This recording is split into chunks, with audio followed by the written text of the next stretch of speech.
The NFL veterans got worked by the owners in the rhetoric game when it came to wanting a rookie wage scale during the last lockout in 2011.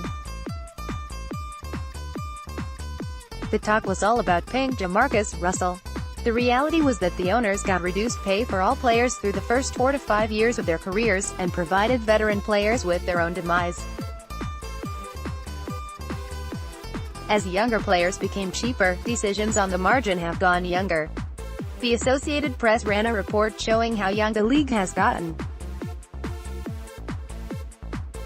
Since 2005, the average playing experience for those on opening day rosters went from 4.6 years to 4.3.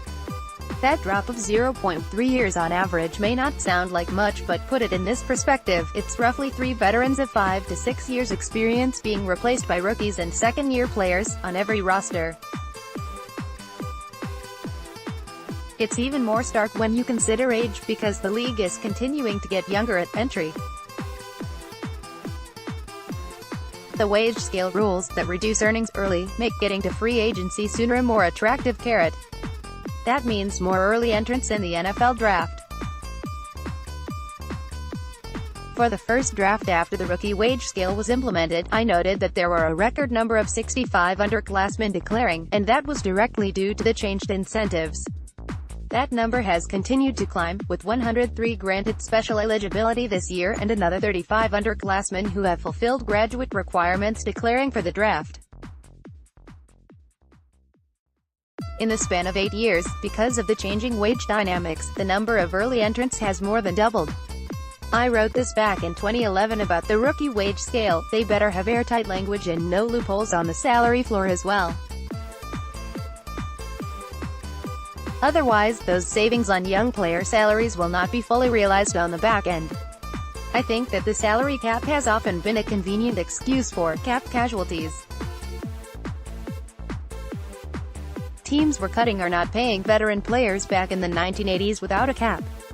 I could see scenarios where teams tell a player, "Why should I renegotiate when I get you so cheap in year 5, and then turn around at age 28 and say, "Why should I sign you to a long-term deal when you are on decline?" The players need to make sure they are protected against getting played on both sides, even if they make concessions to early salaries.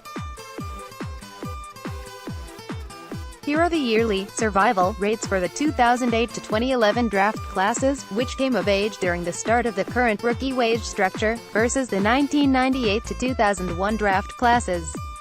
Using the final year played data from Pro Football Reference, it represents what percentage of players who were drafted and still active the previous year played again in the NFL.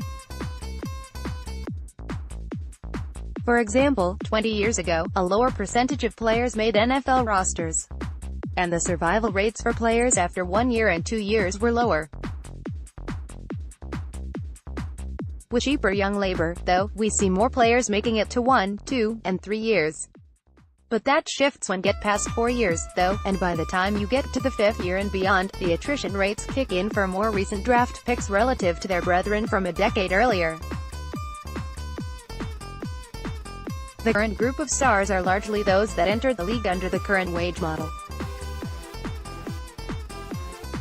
The members of that 2011 lockout class are now entering their early 30s. Will they push for changes to the structure? The current one has shortened careers, but allowed for a few more of them. I'm not sure you are going to be able to walk back what the NFL has accomplished with wage control without a significant fight, and the players will need to be far more resolute and united the next time around. And it can't fall for the same rhetoric that now has veterans getting moved out of the game at higher rates.